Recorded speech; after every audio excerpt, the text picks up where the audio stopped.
তখনই তারা একটি শব্দ শুনতে পায়। এরপর লক্ষ্য করে দেখে প্লেনের ককপিটের উইন্ডশিল্ড ফাটল ধরেছে। এটা দেখে ক্যাপ্টেন লিউ বুঝে যায় তাদের উপর ভয়ঙ্কর বিপদ আসতে চলেছে। প্লেন কিন্তু তখনও চ্যাংডুর আকাশ সীমায় ছিল।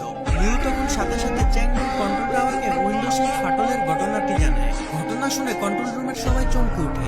তখন কন্ট্রোল রুমের একজন এয়ারপোর্ট কন্ট্রোলার ক্যাপ্টেন লিউকে জিজ্ঞেস করে, আপনি কি এখন লাসা যেতে পারবেন নাকি চংকিং এয়ারপোর্টে ফিরে যাবেন? লিউ তখন কন্ট্রোলারকে বলে, চংকিং এ ফিরে যাওয়া বা লাসা যাওয়া বিপজ্জনক হতে পারে, তাই আমি চ্যাংডু এয়ারপোর্টে জরুরি অবতরণ করতে চাই। কন্ট্রোলার তখন ক্যাপ্টেন লিউকে বলে, আপনি তাহলে প্লেনটিকে 32,100 ফিট থেকে 8,400 ফিট নিচে নামিয়ে নেন, অর্থাৎ 23,700 ফিটে নেমে প্লেনটিকে ডান দিকে ঘুরিয়ে চ্যাংডু সুয়াংলিও ইন্টারন্যাশনাল এয়ারপোর্টে জরুরি অবতরণ করেন। এটা শুনে ক্যাপ্টেন লিউ যখন অ্যাফার্মেটিভ উত্তর দিতেই যাবে, ঠিক তখনই বিকট শব্দ হয়ে ককপিটের উইন্ডোশিল পুরো ভেঙে যায়, আর প্রচন্ড বাতাসে জানালা দিয়ে কো-পাইলট বা সেকেন্ড পাইলট জু অর্ধেক বেরিয়ে যায়। অন্যদিকে লিউ তার সমস্ত শক্তি দিয়ে তাকে ভিতরের দিকে টেনে ধরে। প্লেন এবার প্রচন্ড পরিমাণে কাঁপতে থাকে, ফলে প্লেনের ভিতরে থাকা সকল যাত্রীরা বুঝে যায় নিশ্চয়ই খুব খারাপ কিছু ঘটেছে। ককপিটের দরজা যেহেতু বন্ধ ছিল, তাই কেবিন ক্রুরাও ঠিকমতো বুঝে উঠতে পারছিল না যে আসলে কি হচ্ছে, কারণ টার্বুলেন্সে কখনো এতটা কাঁপার কথা না। তারা যাত্রীদের সান্ত্বনা দেয় এবং শক্ত করে সিট বেল্ট লাগিয়ে রাখার জন্য অনুরোধ করে। থার্ড পাইলট লিয়াং এবং কেবিন ক্রুদের ম্যানেজার নান ককপিটে থাকা পাইলটদের সাথে যোগাযোগ করার চেষ্টা করে, তবে ককপিট থেকে কোনো রেসপন্স না আসলে তারা বুঝতে পারে নিশ্চয়ই ভয়ঙ্কর কিছু ঘটেছে। এদিকে ককপিটের ভিতরে লিও এবার আস্তে আস্তে জুকে ছেড়ে দিয়ে তার আসনে বসে। এরপর পুরো প্লেনের কন্ট্রোল তার নিজের হাতে নিয়ে নেয়। প্রচন্ড বাতাসে প্লেনটি ডান দিকে ঢুলে পড়ে। এটা দেখে যাত্রীদের মনে পুরোপুরি আতঙ্ক ছড়িয়ে পড়ে, আর তারা সিট বেল্ট শক্ত করে বেঁধে নেয়। এয়ার হোস্টেসরা তাদের নিজেদের জীবন বাজি রেখে সেখানে থাকা বাচ্চা এবং বয়স্কদের সাহায্য করতে থাকে। অন্যদিকে ক্যাপ্টেন লিউ তার সর্বোচ্চ চেষ্টা করে প্লেনকে কন্ট্রোল করার জন্য। লিউ হঠাৎ প্লেনটিকে বাম দিকে মোড় দিয়ে জুকে বাহির থেকে ককপিটের ভিতরে নিয়ে আসে। এর ফলে হঠাৎ ককপিটের দরজা খুলে যায় এবং প্রচন্ড বাতাস ভিতরে ঢুকতে থাকে। অতিরিক্ত বাতাসের চাপে ভিতরে থাকা সবকিছু ওলট পালট হয়ে যায়। যাত্রীরা ভয়ে চিৎকার চেঁচামেচি করতে থাকে, এমনকি এয়ার হোস্টেসরাও এক একজন সিটকে পড়ে যায়। ঠিক তখনই তাদের সকলের সামনে অক্সিজেন মাস্ক নেমে আসে, আর এয়ার হোস্টেসরা অনেক কষ্ট করে যাত্রীদের অক্সিজেন মাস্ক পরাতে সাহায্য করে। অন্যদিকে চ্যাংডু এয়ারপোর্ট কন্ট্রোলার কন্ট্রোল রুমের ম্যানেজারকে ডেকে বলে, স্যার, সিচুয়ান 8366 বিমানটি নিশ্চয়ই কোনো বিপদে পড়েছে। পাইলট বলেছে তাদের প্লেনের উইন্ডোশিল্ডে ফাটল ধরেছে, তাই আমি প্লেনটিকে 8,000 ফিট নিচে নামিয়ে ডান দিকে ঘুরিয়ে চ্যাংডু সুয়াংলিও ইন্টারন্যাশনাল এয়ারপোর্টে জরুরি অবতরণ করতে বলেছি। কিন্তু প্লেনটি 32,000 ফিট উচ্চতায় প্রচন্ড গতিতে বাম দিকে ঘুরে তিব্বতের দিকে এগিয়ে যাচ্ছে। প্লেনের ভিতরে অক্সিজেনের লেভেলও লো হয়ে যাচ্ছে। এতে তো প্লেন ক্র্যাশ করতে পারে। আমি ক্যাপ্টেনের সাথে যোগাযোগ করার চেষ্টা করছি, কিন্তু ক্যাপ্টেন কোনো রিপ্লাই দিচ্ছে না। প্লেনের সাথে রেডিও কানেকশন বিচ্ছিন্ন হয়ে গিয়েছে, শুধুমাত্র রাডারের সাথে কানেকশন আছে।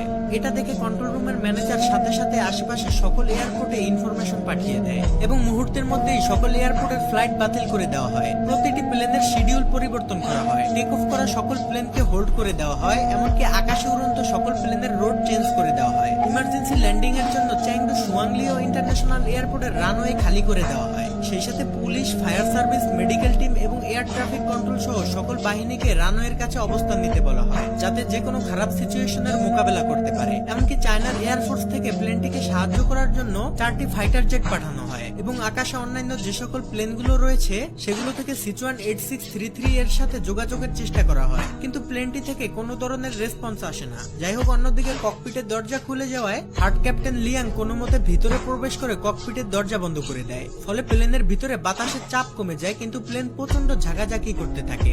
লিয়াং ককপিটে ঢুকে দেখতে পায় ক্যাপ্টেন লিও ঠান্ডায় প্রচন্ড কাঁপছে, আর অক্সিজেনের অভাবে কো-পাইলট জু অজ্ঞান হয়ে যাচ্ছে।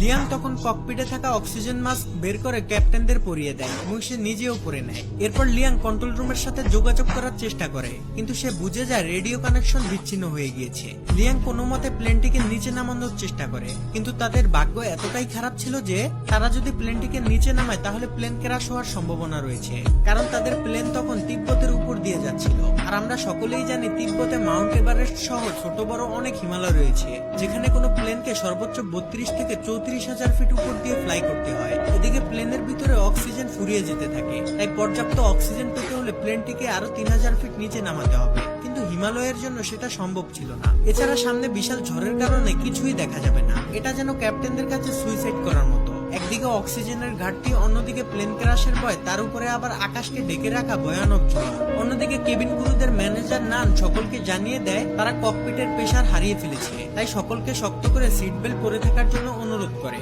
এদিকে কন্ট্রোল রুম থেকে প্লেনের সাথে যোগাযোগ করার জন্য চেষ্টা চালিয়ে যেতে থাকে। তারা রেডিওতে বলে প্লেনের সামনে বিশাল হিমালয় রয়েছে আর সেখানে তাদের আরো 3000 ফিট নিচে দিয়ে যেতে হবে, না হলে পর্যাপ্ত অক্সিজেনের অভাবে তারা মারা যেতে পারে। ক্যাপ্টেন লিউ তার সর্বোচ্চ দিয়ে প্লেনকে কন্ট্রোল করার চেষ্টা করে। সে প্লেনকে যতটা সম্ভব নিচে দিয়ে চালানোর চেষ্টা করে, এমনকি ককপিটে প্রচন্ড বাতাস এবং বরফের টুকরার কারণে সামনে কি আছে সেটা দেখা অসম্ভব হয়ে পড়ে। অন্যদিকে সোশ্যাল মিডিয়ায় এই খবর ভাইরাল হলে প্লেনের ভিতরে থাকা যাত্রীদের আত্মীয় স্বজনরা এয়ারপোর্টে এসে কান্নাকাটি করতে থাকে। এদিকে প্লেনের মধ্যে থাকা যাত্রীরা তাদের ধৈর্য হারিয়ে ফেলেছে। তাদের মধ্যে একজন প্লেনের কি হয়েছে সেটা দেখার জন্য ককপিটের দিকে যেতে থাকে। এটা দেখে কেবিন ক্রুরা তাকে বাধা দিলে সে একজন এয়ার হোস্টেসকে খাবারের টলি দিয়ে আঘাত করে। তখনই সেখানে কেবিন ক্রুদের ম্যানেজার নান আসে আর বলে, আমরা সকলেই জানি তিব্বতে ছোট বড় কত হিমালয় রয়েছে আর এখানে প্লেন নিচে নামানো ঝুঁকিপূর্ণ, এতে প্লেন ক্র্যাশ করতে পারে। যাই হোক না কেন আপনাদের পাইলট এবং আমাদের উপর ভরসা রাখতে হবে। এই সকল সিচুয়েশনের জন্য আমাদের সর্বোচ্চ ট্রেনিং দেওয়া হয়েছে, তাই আপনারা যদি এভাবে বিশৃঙ্খল করেন তাহলে আপনারা নিজেদের মৃত্যু নিজেরাই ডেকে আনবেন। নানের কথা শুনে যাত্রীরা কিছুটা শান্ত হলেও তারা প্রচন্ড ভয় পেতে থাকে। এদিকে ককপিটের মধ্যে লিয়াং যতটা সম্ভব লিউকে গরম রাখার চেষ্টা করে আর লিউ জ্বরের মধ্যে দিয়ে সর্বোচ্চ চেষ্টা করে প্লেনটিকে সামনের দিকে এগিয়ে নিয়ে যেতে থাকে। অন্যদিকে লিউর স্ত্রী তাদের মেয়ের জন্মদিন পালনের জন্য খাবার তৈরি করছিল। তখনই তাকে কেউ একজন ফোন করে লিউর বিপদের কথা জানায়। ফলে সে আতঙ্কিত না হয়ে তার মেয়েকে সান্ত্বনা দিতে থাকে, কারণ তার অগাধ বিশ্বাস তার স্বামী প্লেনটিকে সঠিকভাবে ল্যান্ড করাতে পারবে। এদিকে লিউ প্লেনের ভিতরে আস্তে আস্তে অজ্ঞান হয়ে যেতে থাকে। সে তার চোখের সামনে দেখে তার স্ত্রী আর মেয়েকে নিয়ে সে একসাথে জন্মদিনের কেক কাটছে, কিন্তু তখনই লিয়াং লিউকে জাগিয়ে দেয়। এরপর লিউ দক্ষতার সাথে ওই কালো মেঘের মধ্যে দিয়ে প্লেন চালিয়ে নিয়ে যেতে থাকে। কন্ট্রোল রুমে থাকা সবাই রাডারে দেখতে পায় প্লেনটি ঝড়ের মধ্যে সব থেকে বিপজ্জনক জায়গা দিয়ে যাচ্ছে, যেখান থেকে বেঁচে ফিরে প্রায় অসম্ভব। তারা সকলে যেন নিস্তেজ হয়ে একটি সিনেমা দেখছে। কন্ট্রোল রুমের ম্যানেজার বলে এখন সবকিছুই পাইলটের হাতে, এমনকি বাইরে যাত্রীদের আত্মীয় স্বজনরাও তাদের জন্য দোয়া করছে। এদিকে প্লেনের ভিতরের পরিস্থিতি আরো খারাপ হয়ে যায়। প্রচন্ড ঝাঁকুনির কারণে প্লেনে থাকা যাত্রীদের ব্যাগগুলো তাদের গায়ের উপরে পড়তে থাকে। ঠিক তখনই প্লেনটি হঠাৎ রাডার থেকে অদৃশ্য হয়ে যায়। এটা দেখে কন্ট্রোল রুমের সবাই হতভম্ব হয়ে যায়। সবাই মনে করে প্লেনটি হয়তো ক্র্যাশ করেছে। সবাই প্রচন্ড ভেঙে পড়ে। কন্ট্রোল রুম থেকে তাদের সাথে যোগাযোগ করার জন্য সর্বোচ্চ চেষ্টা করে, কিন্তু এতে কোনো লাভ হয় না। তারা সকলেই বুঝে যায় প্লেনের ভিতরে হয়তো আর কেউই বেঁচে নেই। কিন্তু না, অলৌকিকভাবে যাত্রীরা তখনও জীবিত ছিল এবং প্লেনটিও চলছিল। ঝড়ের ভিতরে কিছু না দেখতে পেয়ে লিউ মনে করে প্লেন হয়তো পাহাড়ের সাথে ধাক্কা খাবে, তাই সে লিভার টেনে প্লেনটিকে আরো উঁচুতে নিয়ে যায়। এতে প্লেনের ভিতরের ঝাঁকুনি বেড়ে পরিস্থিতি আরো খারাপের দিকে যেতে থাকে।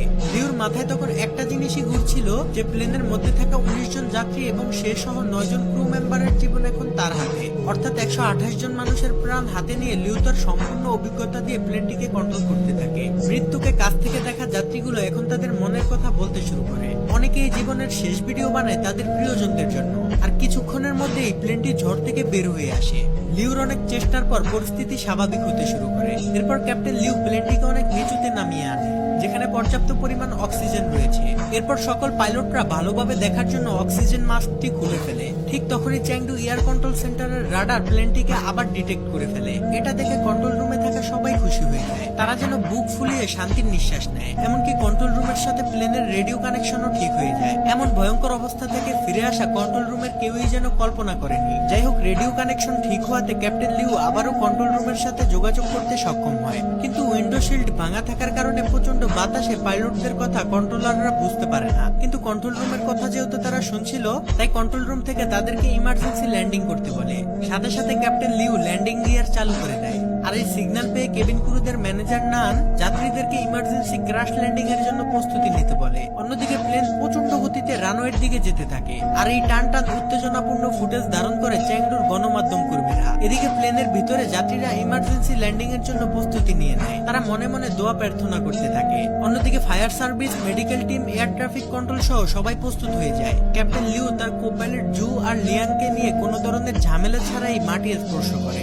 কিন্তু বিপদ তখনও কাটেনি, কারণ চ্যাংডু এয়ারপোর্টের রানওয়ে ছিল খুবই ছোট আর প্লেনের গতি ছিল অনেক বেশি। ক্যাপ্টেন লিউ ইঞ্জিনের থ্রাস্ট কমানোর জন্য লিভার টান দিলে দেখে ইঞ্জিন স্লো করার লিভারটি লক হয়ে গিয়েছে। তাই প্লেন প্রচন্ড গতি নিয়ে সামনের দিকে এগিয়ে যেতে থাকে। এটা দেখে সেকেন্ড পাইলট জু লেগ ব্রেক দিয়ে প্লেনটিকে থামানোর চেষ্টা করে, কিন্তু অতিরিক্ত ব্রেকের প্রেসারে প্লেনের একটি চাকা ফেটে যায়। এটা দেখে কন্ট্রোল রুমের সবাই ভয় পেয়ে যায়। জু তার সর্বোচ্চ শক্তি দিয়ে লেগ ব্রেক চেপে ধরে, কিন্তু এতে খুব বেশি একটা কাজ হচ্ছিল না। এদিকে রানওয়ে প্রায় শেষ হতে চলেছে, তাই ক্যাপ্টেন লিউ, জু আর লিয়াং মিলে তাদের সর্বোচ্চ শক্তি দিয়ে ইঞ্জিন স্লো করার লিভারটি টেনে ধরে। এরপর তারা বহু কষ্টে রানওয়ের একদম শেষ মাথায় গিয়ে প্লেনটিকে থামাতে সক্ষম হয়। এটা দেখে কন্ট্রোল রুমের সবাই খুশি হয়ে যায়। এমন অসম্ভবকে সম্ভব হতে দেখে তাদের চোখে পানি চলে আসে, আর গণমাধ্যম কর্মীরা তো খুশিতে লাফাতে থাকে। এদিকে মৃত্যুর মুখ থেকে ফিরে আসা যাত্রীরা তো খুশিতে কেঁদে ফেলে। তারা চিৎকার করে এই আনন্দ একজন অন্যজনের সাথে ভাগাভাগি করে নেয়। এরপর ক্যাপ্টেন লিউ মাইক নিয়ে সকল যাত্রীদের উদ্দেশ্যে ক্ষমা চায় এবং খুব হৃদয় বিতারক কিছু কথা বলে, যা শুনে যাত্রীরা সহ কেবিন ক্রুদের চোখে পানি চলে আসে। সেখানে মেডিকেল টিম সহ সকল বাহিনীরা চলে আসলে প্লেনের গেট খুলে দেওয়া হয়। এরপর যাত্রীরা এক এক করে বাইরে আসতে থাকে। কেবিন ক্রুরাও এমন ভয়ঙ্কর সিচুয়েশনের জন্য যাত্রীদের কাছে ক্ষমা চায়। যাত্রীরাও তাদের ভুলের জন্য কেবিন ক্রুদের কাছে মাপ চায়। এরপর যাত্রীরা প্রচন্ড আনন্দ নিয়ে নিচে নামতে থাকে। কেবিন ক্রুদের মধ্যে 3 জন বেশি অসুস্থ হয়ে যাওয়ায় তাদের অ্যাম্বুলেন্সে করে নিয়ে যাওয়া হয়। অন্যদিকে ককপিটের মধ্যে ক্যাপ্টেন লিউ, জু আর লিয়াং নিজেদের সাহসিকতার সেলিব্রেশন করে। এরপর তারাও প্লেন থেকে বের হওয়ার প্রস্তুতি নেয়, কিন্তু ক্যাপ্টেন লিউ প্লেনের ভিতরের পরিস্থিতি দেখতে যায়। এদিকে যাত্রীরা নিচে নেমে তাদের জীবন বাঁচানোর জন্য ক্যাপ্টেন লিউকে ধন্যবাদ জানাতে চায়। তখন কেবিন ক্রুদের ম্যানেজার নান প্লেনের ভিতরে এসে দেখে ক্যাপ্টেন চুপ করে দাঁড়িয়ে আছে। সে ক্যাপ্টেনের কাছে গেলে ক্যাপ্টেন তার সাহসিকতার জন্য তাকেও ধন্যবাদ জানায়। তখন নান ক্যাপ্টেন লিউকে বলে, আপনার জন্য বাইরে সবাই অপেক্ষা করছে। তখনই লিউ তার পকেট থেকে ফোন বের করে তার স্ত্রীকে কল করে আর বলে কিছুক্ষণের মধ্যেই সে বাসায় এসে তার মেয়ের জন্মদিন সেলিব্রেশন করবে। এটা শুনে তার স্ত্রী খুব খুশি হয়ে যায়। এরপর লিউ প্লেনের বাইরে বের হলে সকল যাত্রীরা তাকে ধন্যবাদ জানায় এবং ক্যাপ্টেন তাদের কাছে আবারও ক্ষমা চায়। এমনকি যাত্রীরাও তাদের কাছে ক্ষমা চায়। এরপর সকল যাত্রীরা এয়ারপোর্ট থেকে বের হয়ে তাদের আত্মীয় স্বজনদের সাথে দেখা করে আর তাদের জীবনের ভয়ঙ্কর অভিজ্ঞতা নিয়ে সবাই সবার বাড়িতে চলে যায়। এদিকে লিউ তার বাড়িতে আসার পর তার স্ত্রীকে জড়িয়ে ধরে আর তার মেয়ে তাকে দেখে খুব খুশি হয়ে যায়। তারা সবাই মিলে একসাথে জন্মদিন সেলিব্রেশন করতে থাকে।